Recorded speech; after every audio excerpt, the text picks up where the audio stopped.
أقم الصلاة لدلوك الشمس إلى غسق الليل وقرآن الفجر إن قرآن الفجر كان مشهودا۔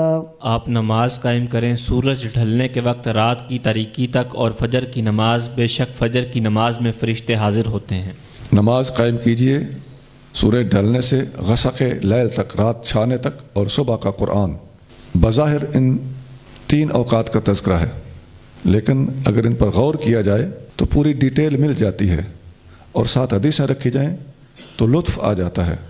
حضرت ابو ہریرہ رضی اللہ تعالیٰ عنہ نے قرآن کی مختلف آیتیں پڑھ پڑھ کے 5 نمازوں کا ثبوت قرآن میں سے دیا، اور وہ حدیث پہلے آپ کو لکھائی جا چکی ہے۔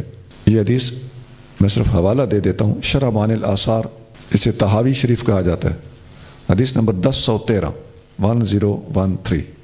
یہ ابو ہریرہ رضی اللہ تعالیٰ عنہ کی قرآن فہمی اور فقاہت کا منہ بولتا ثبوت ہے۔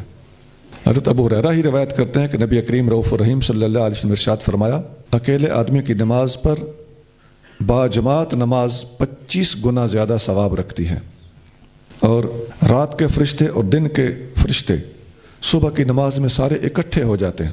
اور پھر ابو ہریرہ نے قرآن کی یہ آیت پڑھی، وقرآن الفجر ان قرآن الفجر کان مشہودا۔ صبح کا قرآن جو ہوتا ہے اس کا مشاہدہ، اس کو اٹینڈ کیا جاتا ہے۔ تو اٹینڈ کیا کون کرتے ہیں؟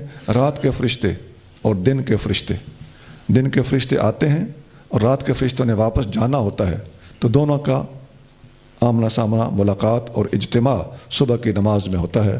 تو گویا صبح کی نماز میں پڑھا جانے والا قرآن تمام فرشتے اٹینڈ کرتے ہیں۔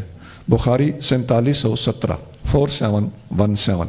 یہ ہے جی قرآن کی آیت، اور پڑھ پڑھ کے بتائی جا رہی ہے کہ قرآن کی آیت کا مطلب کیا ہے۔ حدیثیں یوں قرآن کو واضح کرتی ہیں۔ اب تو مجھے یاد بھی نہیں کہ میں کتنی حدیثوں کے موقع پر یہ بات بتا چکا ہوں کہ یہ حدیثیں قرآن کی وضاحت کے اندر آ چکی ہیں۔